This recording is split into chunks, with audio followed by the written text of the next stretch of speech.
அல்லேலூயா. இமேன் கர்த்தர் நல்லவராக இருக்கிறார். ஷார்ட்டான ஒரு ஷேரிங் ஷார்ட்டாக முடிக்கிறேன்னு நினைக்கிறேன். நமக்கு தெரியும், நம்ம அனைவரும் நம்ம ஆவி, ஆத்மா, சரீரம், நம்மளுக்கு 3 காரியங்கள் இருக்கிறது. 1 தெசலோனிக்கேயர் 5:23 பார்த்தோம் என்றால் நமக்கு ஆவி இருக்கிறது, ஆத்மா இருக்கிறது, சரீரம் இருக்கிறது.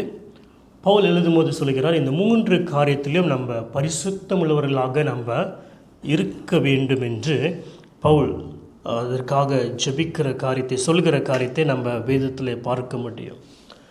இன்றைக்கு நான் பேச போகிற காரியம் என்று நம்மளுடைய சிந்தனை குறித்து நான் பேசுகிறேன். ஆனால் நம்ம சிந்தனையை சிந்திக்கும் பொழுது நமக்கு சிந்தனை எதில் அடங்கியிருக்குன்னா நம்மளுடைய ஆத்மாவில் அடங்கியிருக்கிறது. ஆத்மாவுக்குள்ளே பார்த்திங்கன்னா நம்மளுடைய சிந்திக்கிற திறன் இருக்கிறது, நம்ம தீர்மானிக்கக்கூடிய வில் பவர் இருக்கிறது, நம்மளுடைய இமோஷன், நம்மளுடைய உணர்வுகள்லாம் அடங்கியிருக்கிற இடம் நம்மளுடைய ஆத்மா. நம்மளுடைய ஆவி தான் நீங்களும் நானும் ஒரு ரியல் மேன் என்று சொல்லுவோம் என்றால் நம்மளுடைய ஆவி, நம்ம ஆவி மனுஷன்தான் நம்ம உண்மையான மனுஷனாக இருக்கிறோம். அப்போஸ்தலனாகிய பவுலை பார்ப்போம் என்றால் பிலிப்பியரில் நினைக்கிறேன், அவர் எழுதும்போது சொல்லுவார், நான் இந்த பூமியை விட்டு பிரிந்து போகிறது நலமாக இருக்கிறது, நல்லது, ஆனாலும் உனக்காக திமோத்தி, உனக்காக இந்த சரீரத்தில் இருக்கிறது இன்னும் நன்மையாக காணப்படுகிறேன். ஆகையால் அவர் இந்த சரீரத்தில் ஜீவிக்கிற என்று சொல்லுகிற காரியம், முதலாவது என்ன சொல்லுகிறார், நான் அங்கே போனாலும் நான் தான் இருக்கிறேன், இங்கே இருந்தாலும் நான் தான் இருக்கிறேன், ஆனால் இந்த சரீரத்தில் நான் இருப்பேன் என்றால் உனக்கு நல்லது என்று சொல்கிறார். ஆகையால் உண்மையான மனிதன் நம்ம சொல்லுவோம் என்றால் நம்ம ஆவி மனுஷன்தான் நம்ம ரியல் மேனாக இருக்கிறோம். ஓகே, இந்த சரீரமானது இது வெளியே ரங்கமாக இருக்கிறது. வேதத்தில் பார்ப்போம் என்றால் 1 தெசலோனிக்கேயர் 4 நினைக்கிறேன், இந்த சரீரமானது இதுக்கு இயேசு வருகிற அந்த நாளில், இயேசு மீண்டுமாக வருகிற அந்த நாளிலே இதனுடைய சரீரம் மறுரூபமாக மாறப்போகிறது. மரணம் இல்லாத ஒரு சரீரத்துக்குள்ளே நம்ம போகிறோம். ஆகையால் இப்போது இருக்கிற இந்த சரீரம் வயதாக ஆக அதோடைய பலவீனங்கள் எல்லாம் காணப்படும். ஆனால் ஒரு நாள் வரும்பொழுது இந்த சரீரம் மீண்டுமாக பலன் பற்றி எழும்ப போகிறது. ஆகையால் ஆவி, ஆத்மா, சரீரம் உள்ள 3 ஒரு பார்ட் உள்ளவங்க தான் நீங்களும் நானும் காணப்படுகிறோம். அது முதல் பார்ப்போம் என்றால் ஆவி மனுஷனாக இருக்கிறோம். 2 கொரிந்தியர் 5:17 நம்ம தெரிஞ்ச வசனம், எவன் ஒருவன் கிறிஸ்துவுக்குள் இருக்கிறன் என்றால் அவன் புதிய சிருஷ்டி, பழையவைகள் எல்லாம் ஒழிந்து போனது, எல்லாமே புதிதாக மாறுந்தது என்று. இது பொதுவாக கிறிஸ்துவை ஏற்றுக்கொண்ட பின்பு சொல்லுவாங்க, புதிய சிருஷ்டியாக மாறிவிட்டோம், ஆனால் அந்த பழைய காரியங்கள், பழைய குணங்கள் எல்லாம் அப்படி தான் இருக்கிறது, எந்த மாற்றம் இல்லை என்று சொல்கிறதை நாம் கேட்டிருப்போம். ஆனால் இந்த வேதம் எதை சொல்கிறது என்றால், எதிலே புதிய சிருஷ்டியாக மாறி இருக்கிறோம், ஆவி மனுஷன் இடத்துல நாம் புதிய சிருஷ்டியாக மாறி இருக்கிறோம். நம்மளுடைய ஆவி கிறிஸ்துவுக்குள்ளே டோட்டலாக ஒரு மாற்றம் அடைந்திருக்கிறது. இயேசுவை அறியாத முன்பு, இயேசு ஏற்றுக்கொள்ளாத முன்பு நம்மளுடைய ஆவியில் நம்ம மரித்து போனவர்களாக இருந்தோம், தேவனோடு உறவு இல்லை. ஆனால் இயேசுவை ஏற்றுக்கொண்ட பின்பு நம்ம கிறிஸ்துவுக்குள்ளே நம்ம புதிய சிருஷ்டியாக உருவாக்கப்பட்டிருக்கிறோம். ஆகையால் ஆவியிலே பிழைத்திருக்கிறோம், தேவனுடைய பிள்ளையாக, தேவனுடைய புத்திரராக நாம் ஆவி மனுஷன் மாறிவிட்டார். ஆக உள்ளான நீங்களும் நானும், உண்மையான மெய்யான ஆவி மனுஷனாக இருக்கிற நீங்களும் நானும் தேவனுடைய பிள்ளைகளாக இருக்கிறோம். இந்த ஆவி மனுஷன் தான் என்ன செய்யப்படுகிறான், கிறிஸ்துவுடனே உன்னதத்தில் உயர்த்தப்பட்டு கிறிஸ்துவுடனே சிங்காசனத்தில் என்ன செய்கிறோம், அமர்ந்திருக்கிறோம். ஆகையில் ஆவிக்குரிய மனுஷன் நம்ம புதிய சிருஷ்டியாக மாறிவிட்டோம். கிறிஸ்துக்கள் இருக்கிற அதே ஆசீர்வாதத்தை நம்மளோட ஆவி மனுஷன் பெற்றிருக்கிறான். பரிசுத்த ஆவியானவர் நம்ம ஆவியோடு இணைந்து சாட்சி சொல்லுகிறார். பரிசுத்த ஆவியானவர் நம்மளை நடத்துகிறவராக இருக்கிறார். ஆகையால் ஆவியிலே நம் புதிய சிருஷ்டியாக ஆகி ஆவியிலே ஆசீர்வாதத்தை பெற்றிருக்கிறோம். ஆனால் இந்த பூமியிலே வாழ வேண்டும் என்றால் இந்த ஆத்துமா, இந்த ஆவியம், இந்த சரீரத்தையும் இணைக்க வேண்டும். நம்மளுக்கு தெரியும், கோமா மனுஷனை பார்த்துருக்கீங்க, ஹாஸ்பிட்டலில் கோமா பார்த்திங்கன்னா பிழைத்து தான் இருப்பாங்க, ஆனால் எந்த அசைவும் இருக்காது. ஏனென்றால் அவங்களுடைய பிரெயின், அவங்களுடைய சிந்தனை அங்கே வேலை செய்யாதபடி இருக்கிறதுனாலே அவங்க ஒரே கோமாவில் இருக்கிறாங்க. ஆகையால் நம்ம மெய்யாகவே பார்ப்போம் என்றால் நம்ம முதலாவது ஆவி மனுஷன் இந்த ஆவி மனுஷனாக உங்களுக்கு எனக்கும் இந்த ஆத்மா கொடுக்கப்பட்டிருக்கிறது. எதற்காக? நாம் சிந்திப்பதற்கு, தீர்மானிப்பதற்கு, நம்ம உணர்வதற்கு நம்மளுக்கு இந்த ஆத்மா கொடுக்கப்பட்டிருக்கிறது. இந்த ஆவியும் ஆத்மாவும் எந்த ஒரு வீட்டில் தங்கியிருக்கிறோம் என்றால், இந்த சரீரம் நம்மளை ஹோஸ்ட் பண்ணி இருக்கிறது. இந்த சரீரம் எத்தனை வருஷம் இந்த பூமியில் வாழுமோ அந்த வருஷம் வரைக்கும் நம்மளை வைத்திருக்கிறது. ரெண்டிங் வீடு மாதிரி நம்மளை இந்த வீட்டில் ஹோஸ்ட் பண்ணி வைத்திருக்கு இந்த சரீரம். இந்த ஆவி ஆத்மா சரீரம் மூன்றான காரியம். ஆனால் இது எல்லாமே முக்கியமான காரியம். இந்த ஆவியானது நம்மளை இயேசுவுடனே நம்ம அமர்ந்திருக்கிறோம். இயேசுவை உறவு கொள்வதற்கு நம்மளை விடுதலை பெற்றிருக்கிறோம். ஆனால் இந்த பூமியில் நம்ம ஏன் விடுதலையாக வாழ முடியல, ஏன் சரியாக தொடர்ந்து வாழ முடியலை என்றால், இந்த ஆத்மாவின் பகுதியில் அங்கே இருக்கிற பிரச்சனையினால, நம்மளுடைய சிந்திக்கிற சிந்தனை சரியாக இல்லாததுனாலே, நம்ம தவறான ஒரு காரியத்தை சிந்திக்கிறதுனாலே நம்ம சரியாக தேவனுக்கு ஏற்ற காரியத்தில் நம்ம வாழ முடியல. ஆதாமும் ஏவாளும் ஆண்டவர் ஆவியிலே பிழைக்க செய்தார். அவர் நாசிலே ஊதினார், அவங்க ஜீவ சுவாசத்தை பெற்றுக்கொண்டார்கள். அவர்கள் ஆவியிலே உயிர் உள்ளவர்களாக இருந்தார்கள். ஆனால் இந்த பிசாசு பேசும் பொழுது, இந்த சர்ப்பமானது அந்த பிசாசு சர்ப்பம் மூலியமாக பேசும் பொழுது, அந்த வார்த்தைகளை இந்த ஏவாள் கேட்டு என்ன மாறி விட்டது என்றால், அவருடைய ஆத்மாவுக்குள்ளே இந்த பொய்யான காரியங்கள் அந்த சிந்தனையில் செய்தது. அது அமர்ந்து ஒற்றிக்கொண்டு அவள் என்ன செய்தாள்? அந்த வார்த்தையை அவள் ஏற்றுக்கொண்டதினாலே அவள் தவறான ஒரு தீர்மானம் செய்தாள். இதுவரைக்கும் சரியான தீர்மானம் செய்தால், ஆனால் அந்த சிந்தனைக்குள்ளே பிசாசு பேசின காரியத்தை ஏற்றுக்கொண்ட பின்பு அவள் செய்த தீர்மானம், அவள் செய்த கிரியைகள் தவறாக முடிந்தது. எது இதுக்கு பொறுப்பாக இருந்தது என்றால், அந்த ஏவாளுடைய ஆத்மா பிசாசுக்கு கேட்கும்படியாக செவி கொடுத்ததினால. இன்றைக்கு இந்த ஆத்மாவுக்கு தான் தேவன் காத்திருக்கிறார் அவருடைய சித்தத்தை செய்வதற்கு. பிசாசும் காத்திருக்கிறான் அவனுடைய சித்தத்தை செய்வதற்கு. இயேசு கிறிஸ்து இந்த பூமியிலே வரும்பொழுது பிறக்கும் முன்பாகவே அவர் பிதாவின் சித்தத்தை செய்யும்படியாக தீர்மானித்து வந்தார். கொரிந்தியர் புஸ்தகத்திலே பார்ப்போம் என்றால், பிசாசனுடைய இந்த உலகத்தின் பிரபஞ்சத்துடைய அவனுடைய சித்தத்தை செய்யும்படியாக அந்த கீழ்ப்படியாத ஆவி மனுஷனுடைய செயல்படுகிறது என்று வேதத்திலே பார்க்க முடிகிறது. அவர்கள் எங்கே ஒரு மனுஷனை பிடிக்கிறான் என்றால், இந்த ஆத்மா பகுதியிலே ஒரு மனுஷனை பிசாசானவன் பிடிக்கிறான். ஆக இந்த ஆத்மா தான் நம்ம என்ன செய்ய வேண்டும்? வேதம் சொல்லுகிறது, நம்மளுடைய சிந்தனை புதுப்பிக்கிறதுனாலே நம்ம மறுரூபப்பட வேண்டும். நம்மளுடைய ஆவி தேவன் ரட்சித்து விட்டார். ஆனால் இந்த ஆவியும் இந்த ஆத்மாவும் சேர்ந்து போகாவிட்டால் தேவனுக்கு நம்ம விரோதியாக காணப்படுகிறோம். ரோமர் புஸ்தகத்திலே பார்ப்போம் என்றால், உலக மாம்சமான சிந்தனை தேவனுக்கு பகை உள்ளவர்களாக நாம் மாறுகிறோம். ஆவிலே பிழைத்திருக்கிறோம், ஆனால் நம்ம சிந்திக்கிற சிந்தனைகள், நம்ம யோசிக்கிற காரியமெல்லாம் தேவனுக்கு விரோதமாக சிந்திக்கும் என்றால் நாம் தேவனுக்கு பகையவர்களாக மாறுகிறோம். பரிசுத்த ஆவியானோடு இணைந்து நம்ம செய்ய முடியாது, செயல்பட முடியாது. மரியாதை பார்க்கிறோம்.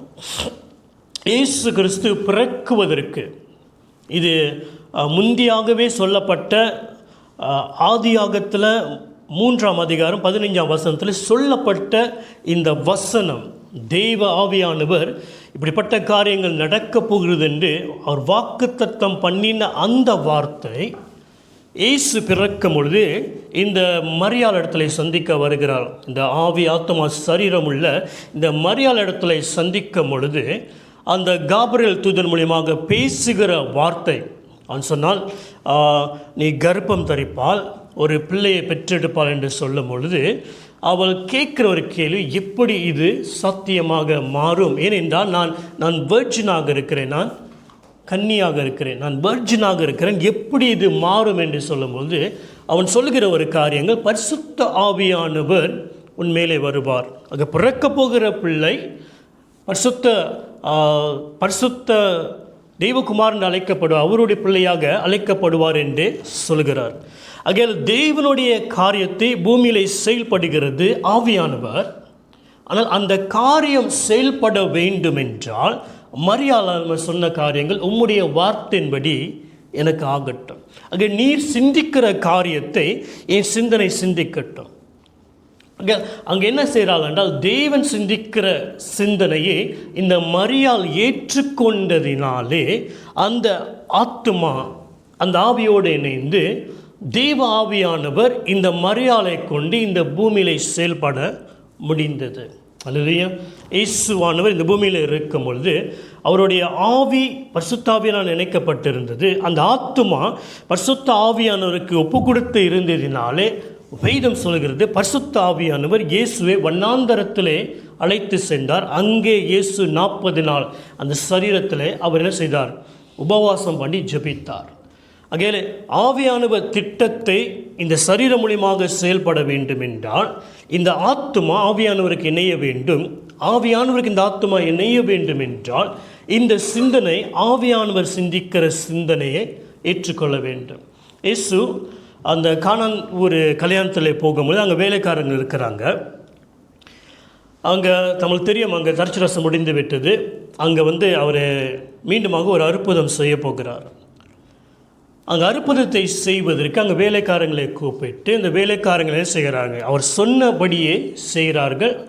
தண்ணியை ஊற்ற சொல்கிறாங்க. அந்த ஜாடியில் தண்ணியை நிரப்பி மீண்டுமாக அதில் முண்டு விட்டு போயிட்டு அதில் மாஸ்டர் ஆஃப் செரமனி அந்த பெரியவர் இடத்துல கொடுத்து தண்ணியை குடிக்கும்படியாக செய்ய சொல்லுகிறார்கள்.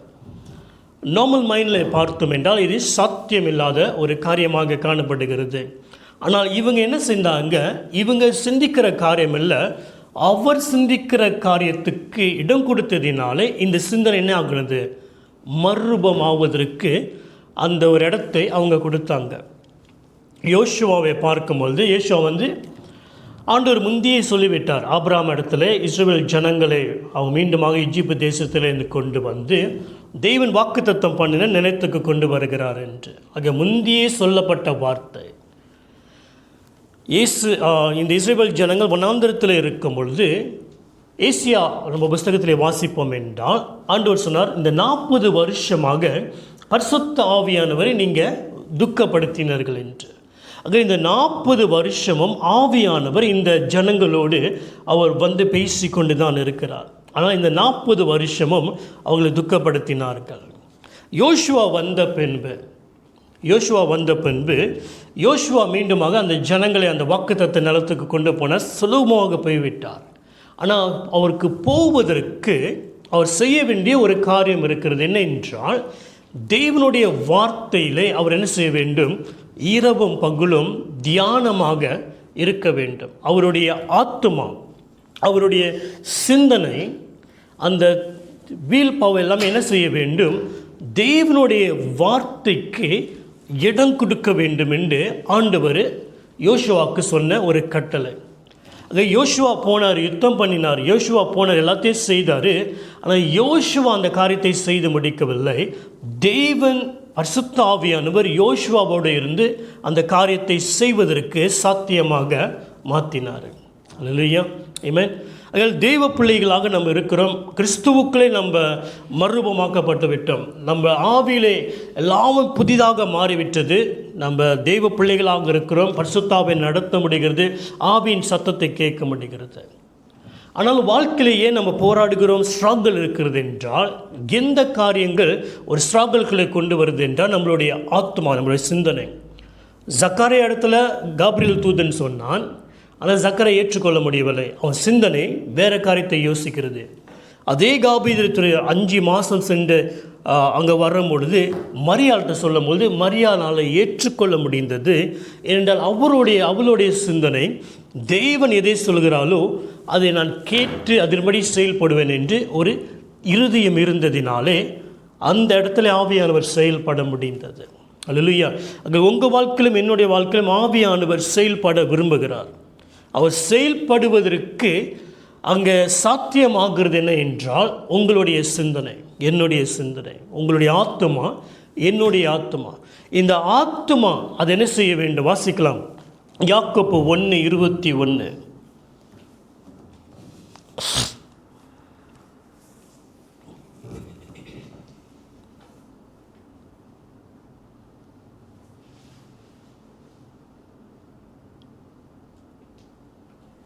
ஆகையால் நீங்கள் எல்லா வித அழுக்கையும் கொடிய துர்க்கணத்தையும் ஒழித்துவிட்டு உங்கள் உள்ளத்தில் நாட்டப்பட்டதையும் உங்கள் ஆத்துமாக்களை ரட்சிக்க வல்லமை உள்ளதாயும் இருக்கிற வசனத்தை சாந்தமாய் ஏற்றுக்கொள்ளுங்கள். ஆமென். முதல் பார்க்கிறோம், நம்மளை கரைப்படுத்துகிற காரியத்தை நம்ம தள்ளிவிட வேண்டும். ஆனால் நம்ம என்ன செய்ய வேண்டும் என்றால், நம்மளுடைய இருதயத்திலே நட்டப்பட்ட த இம்ப்ளான்டட் வேர்ட், நடப்பட்ட அந்த வசனத்தை நம்ம என்ன செய்ய வேண்டும்? சாந்தமாக ஏற்றுக்கொள்ள வேண்டுமா? சாந்தமாக ஏற்றுக்கொள்ள வேண்டும். இதுதான் மரியாள் செய்தாள். அவர் விதைத்த அந்த வசனத்தை அவள் இருதயத்திலே ஏற்றுக்கொண்டாள். சாந்தமாக, நான் உம்முடைய அடிமை, உம்முடைய விருப்பத்தின்படி ஆகட்டும் என்று ஏற்றுக்கொண்ட பின்பு அவள் எந்த காரியமும் செய்யவில்லை. ஆவியானவர் அவளுடைய வாழ்க்கையிலே வந்து தேவனுடைய சித்தத்தை செய்தார். நம்மளுடைய வாழ்க்கையில் தெய்வ சித்தம் நடக்க வேண்டும் என்றால் நம்மளுடைய இருதயம், சிந்தனை தேவனுடைய வார்த்தையை நாம் என்ன செய்ய வேண்டும்? நம்ம ஏற்றுக்கொள்ள வேண்டும். அந்த வார்த்தையை நம்மளுடைய இருதயத்தில் விதைக்க வேண்டும். அதான் வேதம் சொல்கிறது, இன்றைக்கு ஆவியானவர் பேசினார், நம்ம இருதயத்தை என்ன செய்யக்கூடாது? கடினப்படுத்தக்கூடாது. ஒவ்வொரு சபைக்கும் வெளிப்படுத்தல் சொல்லும் பொழுது சொல்லுகிற காரியங்கள், ஆவியானவர் சபைக்கு சொல்லுகிறதை காதுள்ளவன் கேட்க கடவான். ஆக தேவன் ஒவ்வொரு சபையிலும் உன்னுடைய எண்ணங்கள் எப்படி இருக்குது, உன் வழிகள் எப்படி இருக்கிறது என்று ஆவியானவர் மூலியமாக சொல்லுகிறார். சொல்லப்பட்ட வார்த்தையை எடுத்து நம்ம இருதயத்தில் விதைப்போம் என்றால், அதை நடுவோம் என்றால், அது 30, 60, 100 கனி தருவதற்கு நம்ம காரணமாக இருக்கிறோம். ஆமென். நம்ம இடம் கொடுக்கும்போது ஆவியானவர் அதை வளர செய்கிறார், அதை பெருக செய்கிறார். ஆக நம்ம செய்ய வேண்டிய காரியம், எப்படி யோசுவாட்ட சொன்னார், இரவும் பகலும் வேதத்தில் தியானமாகிற. எப்படி இந்த யாக்கோபிட்ட சொல்லும்போது, விதைக்கப்பட்ட அந்த வசனத்தை என்ன செய்ய, நீ பணிவாக ஏற்றுக்கொள். உனக்கு என்று அந்த வசனத்தை நீ ஏற்றுக்கொண்டு அந்த வசனத்தை நீ என்ன செய்ய வேண்டும்? காத்துக்கொள்ள வேண்டும். அல்லேலூயா. ஆகையால கிறிஸ்துவுக்களை நம்ம புதிய சிருஷ்டி, நம்ம ஆவியிலே எல்லாமே புதிதாக மாறிவிட்டது. நாம் உன்னதத்திலே கிறிஸ்துவோடு அமர்ந்திருக்கிறோம், தேவனுடைய பிள்ளைகளாக இருக்கிறோம். ஆவியானவர் சத்தத்தை கேட்கிறோம், ஆவியானவர் நடத்துகிற கிருபை பெற்றுக்கிறோம். ஏனென்றால் ஆவியிலே புதிய சிருஷ்டியாக மாறிவிட்டோம். ஆனால் ஆவியானவர் நடத்துவதற்கு இந்த சிந்தனை அது இணைந்து போக வேண்டும். இந்த சிந்தனை எதிர்த்து நின்றால் நம் ஆவியானவர் நடத்த முடியாது. நம் தேவனுக்கு விரோதமான ஜனங்களாக மாறுகிறோம். எப்படி ஆதாமை மேய்வாலும் அந்த சிந்தனை தவறான காரியத்துக்கு இடம் கொடுத்ததினாலே ஆவியானவர் காரியத்தை செய்ய முடியவில்லை, பிசாசுடைய காரியத்தை அவங்க செய்து முடித்தார்கள். ஆகையால் நம்ம என்ன செய்ய வேண்டும்? கடைசியாக யோவான் 15:7,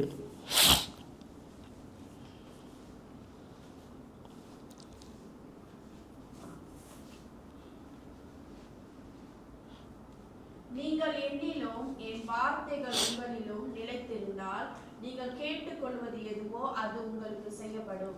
ஆமென். நீங்கள் என்னிலும் என்னுடைய வார்த்தை உங்களிலும் நிலைத்திருந்தால், அப்போ ஒன்று நாம் கிறிஸ்துவுக்குள்ளே நிலைத்திருக்கிறோம். ஆவிலே நம்மளும் கிறிஸ்து ஒன்றாக மாறிவிட்டோம். அவரோடு இணைத்திருக்கிறார். ஆனால் செய்ய வேண்டிய காரியம் என்னது? அவருடைய வார்த்தை, அவருடைய சிந்தனை, அவர் சிந்திக்கிற காரியம் நமக்குள்ளே நிலைத்திருக்க வேண்டும். அப்படி நிலைத்திருக்கும் என்றால் நம்ம என்ன செய்கிறோம்? ஆவியானவர் நம்மளை கொண்டு பிதா என்ன யோசிக்கிறார் அதை செயல்படுவதற்கு நம் சரியான ஒரு பாத்திரமாக, சரியான ஒரு கருவியாக நாம் மாற முடியும். ஆமென். அல்லேலூயா. அதான் கொலோசியர் பார்க்கும்போது நம்ம உன்னதத்தில் கிறிஸ்துவோடு அமர்ந்திருக்கிறோம். ஆகையால் நம்ம என்ன செய்ய வேண்டும்? பூமிக்கு அடுத்த காரியத்தை நம்ம சிந்திக்காதபடிக்கு உன்னதமான காரியத்தை நாம் சிந்திக்க வேண்டும். ஆக என்ன மாற வேண்டும் என்றால், என்ன மாற வேண்டும்? எண்ணங்கள் மாற வேண்டும், நம்ம சிந்தனை மாற வேண்டும். எப்படி மாற வேண்டும்? அவர் எதை சிந்திக்கிறார் அதை நான் சிந்திக்க வேண்டும். அவர் சிந்திக்கிறதை நான் சிந்திக்க வேண்டும் என்றால், இது வேதம் இங்கே இருக்கிறது. இந்த வார்த்தை தான் நம்மளுடைய தியானமாக மாற வேண்டும். அந்த வார்த்தையை நம்ம வாசித்து அதை சொல்லும் பொழுது அந்த வார்த்தை என்ன செய்கிறது? நம்மளுடைய சிந்தனை என்ன செய்கிறது? புதுப்பிக்கிறது. அது புதுப்பிக்கும் பொழுது நாம் மறுரூபமாகிறோம். மறுரூபமாகும் பொழுது தெளிந்த சிந்தனையோடு ஆவியானவரோடு இணைகிறோம். ஆவியானவர் என்ன செய்கிறார்? அந்த ஆவியானவர், நம்மளுடைய ஆவியானவர் ரியல் மேன், ஒரு உண்மையான மனுஷன் யார் என்றால் உள்ளான மனுஷன் தான் உண்மையான மனுஷன். ஆக உண்மையான மனுஷன் நீங்களும் இந்த உண்மையான தேவனாகிய ஆவியானவரும் இணைந்து இந்த பூமியில் என்ன செய்கிறாங்க? உலகத்தை கலக்கினவர் இங்கேயும் வந்து விட்டார்களா என்ற ஒரு கலக்கல் என்ன செய்கிறோம். இந்த பூமியில் நம்ம செயல்பட்டு வருவதற்கு ஆண்டவர் நம்மளுக்கு உதவி செய்கிறவராக இருக்கிறார். ஆமென். அல்லேலூயா. அங்கே நம்ம எழுந்து நிற்கலாம். நம்ம கம்யூனியன் செய்து நம்ம நாளை நம்ம ஜெபித்து முடியும்.